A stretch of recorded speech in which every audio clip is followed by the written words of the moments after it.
दोस्तों आईपीएल 2023 शुरू हो चुका है और क्या कुछ मुकाबले हमें देखने को मिले हैं। इन्हीं मुकाबलों के बीच एक और नया मुकाबला होने वाला है एसआरएच और आरआर के बीच। तो ऋतिक, क्या कुछ एक्सपेक्टेशंस है आपकी उस मुकाबले को लेकर और उस मुकाबले में क्या कुछ आइडल 11 होने वाली है वो हम आपके साथ डिस्कस करने आए हैं। और जो भी अवेलेबिलिटीज है नेशनल टीम्स की ड्यूटीज की कुछ भी लेकर जो प्लेयर्स अवेलेबल है उनके बीच में क्या बेस्ट 11 होगी, हम अपना ओपिनियन उसके बारे में आपके साथ शेयर करना है। तो सबसे पहले चलते हैं एसआरएच की तरफ कि एसआरएच की क्या कुछ आइडल 11 हो सकती है।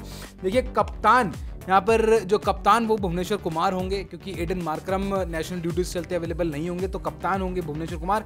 उसके बाद ओपनिंग स्लॉट की तरफ चलते हैं। सबसे पहले तो मयंक अग्रवाल, अभिषेक शर्मा। बिल्कुल, मयंक अग्रवाल और अभिषेक शर्मा ये दोनों ओपन करते नजर आएंगे और साथ में अभिषेक शर्मा तो तेज बल्लेबाजी भी कर लेते हैं, बिल्कुल पावर प्ले का अपॉर्चुनिटी को मैक्सिमाइज भी कर लेते हैं। पर ये है कि मयंक अग्रवाल भी साथ है, पर मयंक अग्रवाल खैर थोड़ा टिकने में टाइम लेते हैं, लेकिन अभिषेक शर्मा तो आते ही मार सकते हैं, उनके पास एबिलिटी है।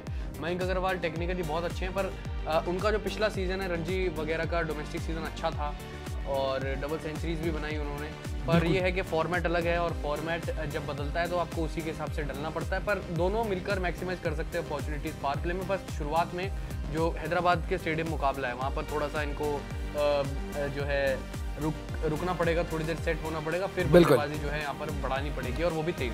और अब अगली बात चलते हैं तो फिर जो जिनकी पूरी टीम की जो पावर हाउस यानी कि जो मेन कड़ी है इस टीम की, जो इनको मैचेस जिता के देगी, वो है इनके नंबर 3, नंबर 4 और नंबर 5 यानी कि राहुल त्रिपाठी, हैरी ब्रूक और ग्लेन फिलिप्स। ये कितना स्ट्रॉन्ग है हम आपको नाम से ही पता लग गया होगा कि एक तरफ राहुल त्रिपाठी आपको आप आउट करेंगे, उसके बाद आप हैरी ब्रूक को आउट करेंगे, फिर उसके बाद ग्लेन फिलिप्स को आउट करेंगे। तो कितना टाइम लगेगा इन तीनों को आउट करने में।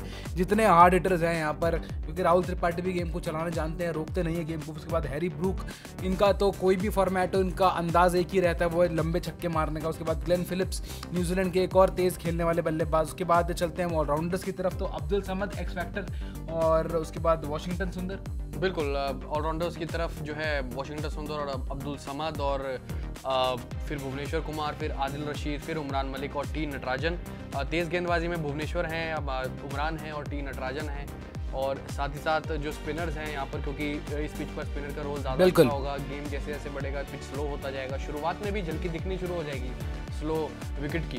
पर जो है आदिल रशीद और साथ ही साथ वाशिंगटन सुंदर, ये दोनों रोल प्ले इनका दोनों का ज़्यादा हो सकता है, थोड़ा अभिषेक शर्मा का भी। बिल्कुल। और बीच में आपने मिडिल ऑर्डर की बात करी थी राहुल त्रिपाठी की। राहुल त्रिपाठी देखिए, गेम जब वो खड़े होते क्रीज पर गेम रुकता नहीं है, वो रिवर्स स्वीप्स लगातार खेलते रहते हैं, बिल्कुल पैडल स्वीप्स भी खेलते रहते हैं, गेम चलता रहता है। पर ये है कि राहुल त्रिपाठी ये सब करते हुए कई बार आउट भी हो जाते हैं। मुझे लगता है कि फुलर गेंद पे, जो गेंद आगे पिच हुई है उस पर स्वीप्स और रिवर्स स्वीप खेलना अवॉइड करें। राहुल त्रिपाठी तो ज़्यादा अच्छा है। फिर उसके बाद हैरी ब्रूक और ग्लेन मैक्सवेल का आपको हमने बताई दिया। बिल्कुल, इस प्लेइंग 11 में आपने एक चीज़ देखी होगी कि ऐसे 3 फॉरवर्ड्स को हमने जगह दी है, क्योंकि आप थोड़ा सा अगर आप नज़र मारे तो हैरी ब्रूक है, ग्लेन फिलिप्स है, आदिल रशीद है। जो पेस बैटरी है इस टीम की, वहाँ पर टी नटराजन, भुवनेश्वर कुमार और उमरान मलिक। अब यहाँ पर अगर देखने वाली बात होगी कि अगर यहाँ पे फजल फारूकी को कैसे जगह मिलेगी, अगर आप यहाँ पर आप जो इम्पैक्ट प्लेयर का रूल इस्तेमाल करके आप किसी एक बैटर को सेकंड इनिंग्स में आप बाहर बैठा देते हैं तो आपकी गेंदबाजी आएगी, तो वहाँ पे आप एक ना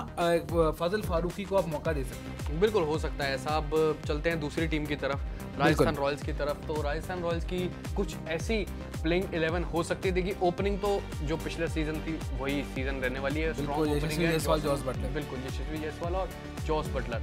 बहुत रन बनाए जॉस बटलर ने, 800 से ज़्यादा रन, 4 सेंचुरीज और ऑरेंज कैप होल्डर। फिर उसके बाद यशस्वी जायसवाल टिकाऊ बल्लेबाज हैं और टेक्निकली बहुत अच्छे प्लेयर। डोमेस्टिक सीजन बहुत बढ़िया रहा इनका। अब फॉर्मेट बदला है और उसके हिसाब से ढलना पड़ेगा। बिल्कुल। उसके बाद संजू सैमसन कप्तान, इनका भी रोल बहुत इंपॉर्टेंट है, इनका हमने देखा है कि पहले 3 नंबर पर देवदत्त, फिर संजू सैमसन। बिल्कुल, देवदत्त पडिक्कल के बाद यहाँ पर संजू सैमसन 4 नंबर पे, क्योंकि हमने देखा है कि ऐसे शुरुआती मैचेस में तो चलते हैं लेकिन फिर लेटर हाफ में थोड़ा सा कमजोर पड़ जाते हैं संजू सैमसन। उसके बाद पावर हाउस सिमरन हेटमायर, फिर रियान पराग, उसके बाद जेसन होल्डर, ओबिड मकॉय में से कोई एक खिलाड़ी खेलेगा, क्योंकि दोनों ही तो आप अफोर्ड नहीं कर सकते प्लेइंग 11 में खिलाना।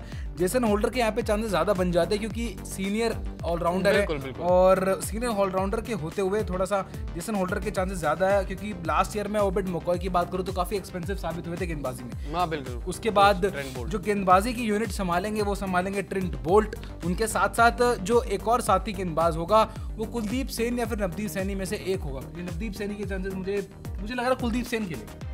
देखिए आप अपना चॉइस बताइए। जी, मुझे लगता है कि नवदीप सैनी कई बार जो है लाइन से भटक जाते हैं, पर लेकिन डिसिप्लिन अगर गेंदबाजी की बात करें तो कुलदीप सेन, और कुलदीप सेन का ये एडवांटेज है कि वो इंडिया के नेट बॉलर भी लगातार बन के बिल्कुल, जा चुके हैं। बिल्कुल। खैर नवदीप सैनी तो बीजीटी खेलने गए थे ऑस्ट्रेलिया में जब हुई थी 2021 की, वो बात अलग है।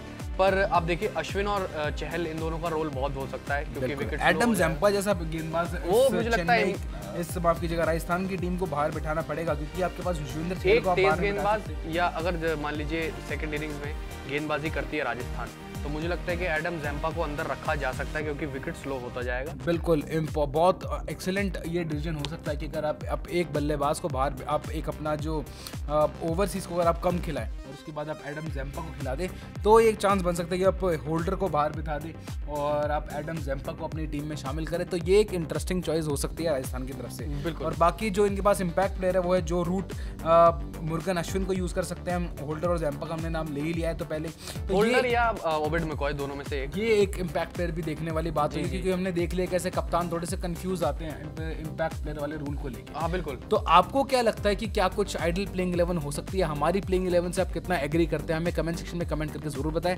और स्पोर्ट्स फैक्ट चैनल को सब्सक्राइब करना मत भूलिए।